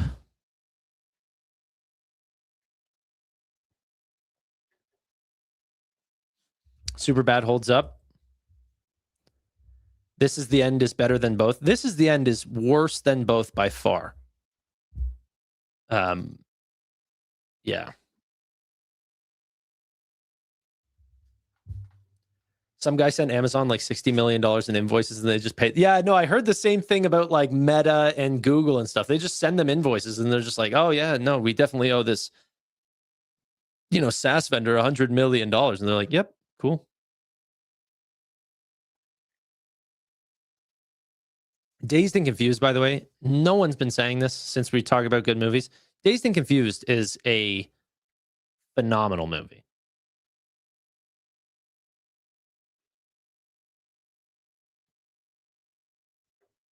You know what? If I could talk on this real quick, he's all the way back whenever I was saying that I can't cook. You know, I'm not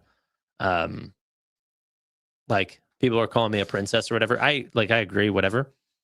But this is like what Warren Buffett was talking about whenever he said, like, I was born at a time where that's my advantage. Like if he was born, you know, in the caveman era, and he's like, oh well, I can allocate your capital and I'm good at finding good stocks, it would be absolutely useless. But he was born in a time where that suited his skill set. No survival skills? Yeah, bro, I'm not in a forest. Like and it's not even that I don't have, like, I could cook if I had survived, like if I needed to survive. Yeah, I don't know. But the idea would be, for me, how do I get the most amount of leverage out of my time? So cooking is just not as good as me just, you know, trying to make more than $18 during that time. Like, I mean, I can't cook and make it taste good, but I can cook to get some form of nutrients out of it.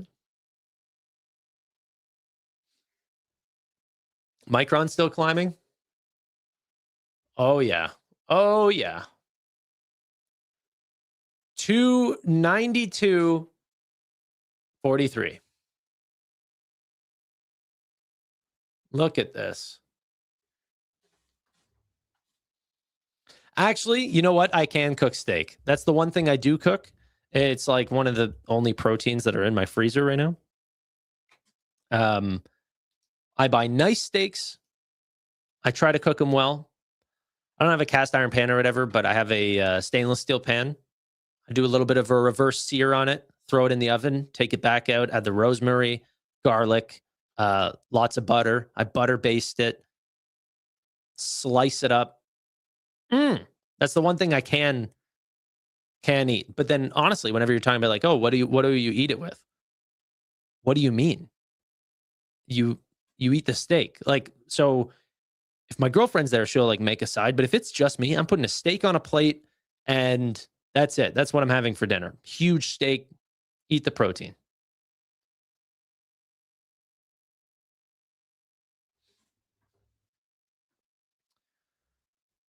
Steak is horrible, too much suffering. Honestly, I'm not sure. I'm not sure about the suffering. I've seen for real, like in like, I don't know, walk out into the forest, you're going to see something get eaten. And a lot of animals, like if a bear attacks a deer or something, it's not going for the jugular and trying to put it out on the, it'll just start its meal from its back. Like, oh, this part's good. It'll just hold you down, have a nice meal. So I don't know. I'm going to lose some vegan subscribers. I might be aware, but I think that my body is designed to eat protein.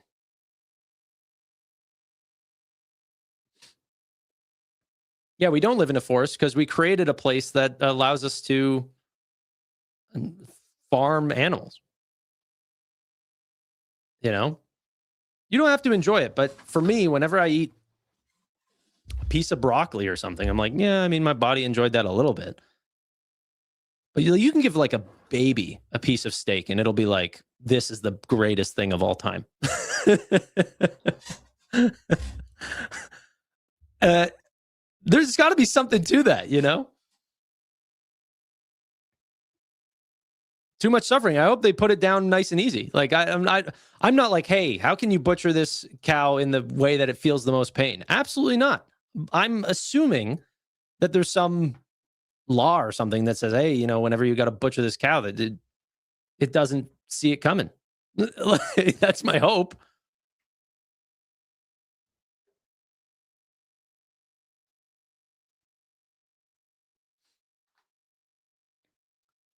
Yeah, and I'm not even calling for like, you know, venison or something like this. Like it's just like, you know, cows and chickens. You should see the amount that we eat worldwide. It's insane. I don't know. If we found a Beyond Meat style thing that someone could actually prove to me that was healthier and cheaper and took up less space and less pollution and all this stuff, I'd be supportive of that. But I don't know if there's enough evidence to support that yet.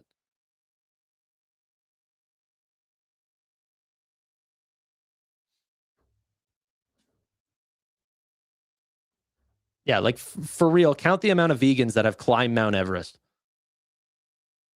Like I don't know. Maybe I don't have enough research into this, but it does not seem that healthy to me.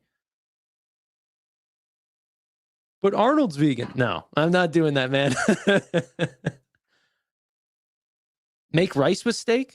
Steak and rice?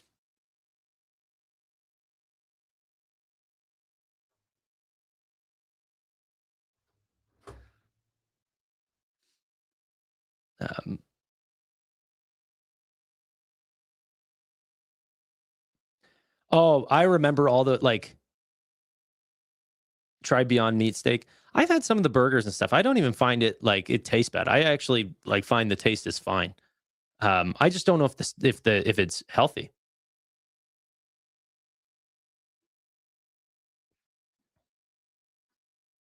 Okay. At any given time, the ratio of chickens to people alive on Earth is 10-1. That's crazy.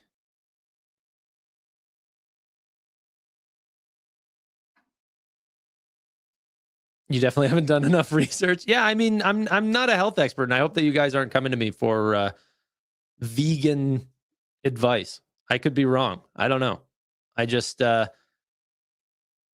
some of it too. I like, you know, some people say trust your body. I have to trust the way that I feel after I eat a meal. And I think sometimes whenever I'm eating meals, how guilty I feel, not based on if I took a life or something to eat it, but based on, you know, like if I go out and eat pasta or, I don't know, like I'm thinking of high carb diets, but there's other stuff too, like high sugar foods or pancakes or something like this. Like I just feel sluggish and greasy. You know, after you eat like a McDonald's meal, you feel greasy. And I believe that's real. I don't think that that's just your body after a meal.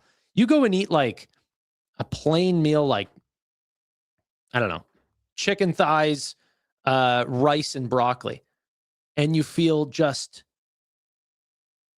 no greasiness, no spike in sugars, like just you feel like healthy, ready to go out and continue your day. I love that. And whenever I'm eating chicken or steak or proteins like this, I just feel my absolute best. I'll eat a salad and for real feel nothing. I'm just, my belly's sad, my body's sad.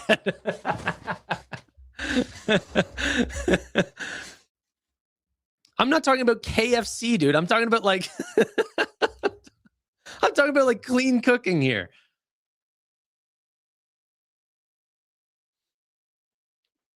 I feel great. Great after eating sushi, I think is what you're trying to say. I absolutely do too. I like sushi a lot. I can feel a little bit swelled up if I have a little bit too much soy sauce, but got to be careful on the sodium intake with sushi. But I like it a lot.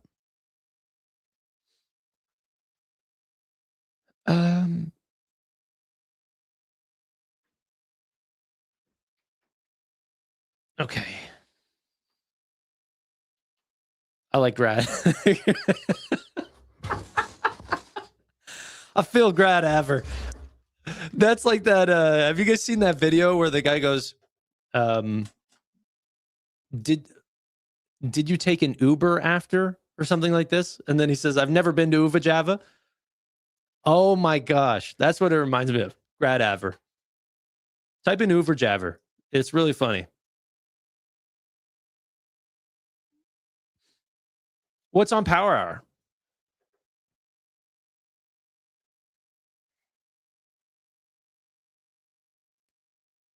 Hour? Recycled water is the new beer. I'm good, man. I'm good.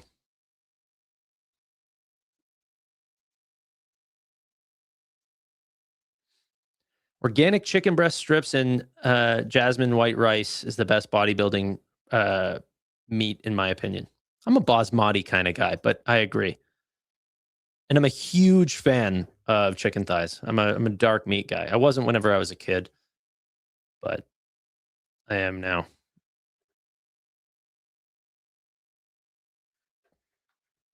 AMD is still going up. 215.95. NVIDIA. Nice. Little bit of a recovery here. We're at 185.91 earlier, now at 188. Can we continue higher?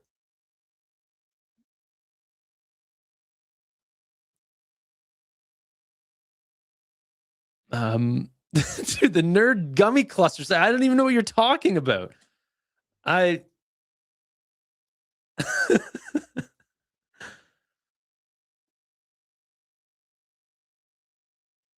Tanner, you need to start taking gear. No, man, I'm not worried about my physical look at all. Ever since I've gotten in a relationship, I could care less. Or I could care less. Or I couldn't care less, maybe is what I should say.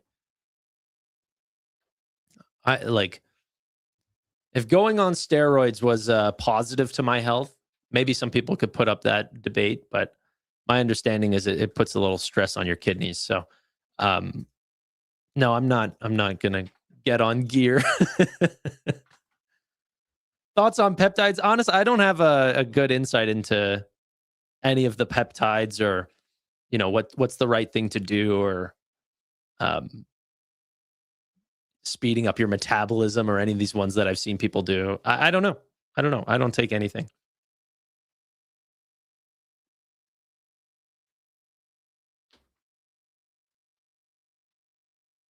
Okay.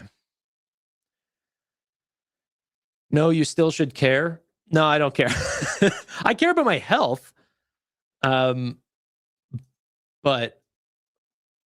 yeah.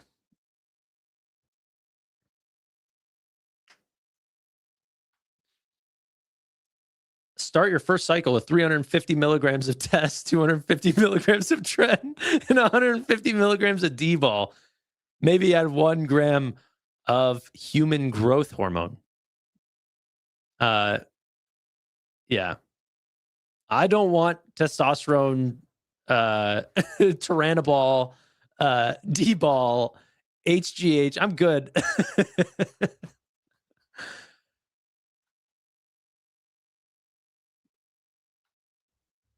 Okay. It's pretty wild how quickly society can shift on a view. Gearheads were out of fashion, and now look maxing flipped that. No, I don't think that's true. I think there's been a lot of stuff that has come out to suggest that there are some testosterone-based stuff that you could get into at low rates that might be healthy. And that's what sort of turned the tide, and not like, you know, these superhuman, like Ronnie Coleman looking guys. Like, obviously no one is suggesting that the cycles that they were on were healthy, but maybe there is some form of a little bit of stuff that could be healthy. I think even Joe Rogan has said he was on HGH for a while. Like, crazy.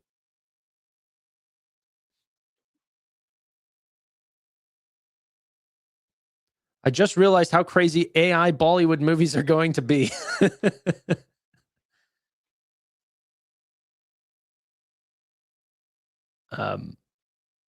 Tanner, I just got married recently. Any advice? Dude, you're ahead of me. I'm looking for advice from you. I'm not yeah, I'm behind.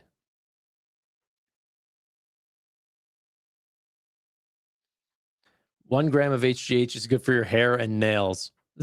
By the way, this is from Arm Day Finance.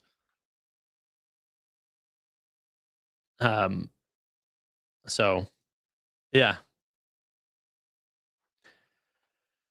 Ladies and gentlemen, I am out of here. This has been a good stream, but it's been longer than I needed it to be. I'm going to shoot for an hour and a half a day, but I have too much fun talking with you guys, and hopefully my views are ever shifting, right? So I could be on here 2 years from now and talk about what a ridiculous human being I was to consume meat, and I might be a very pro-vegan person. So I apologize if I flip-flop on as I learn more, but hopefully we all kind of do that in life, right? We're constantly trying to learn more, and hopefully you won't fault me for that either. Thank you all so much for watching. Really do appreciate your time. Bye for now.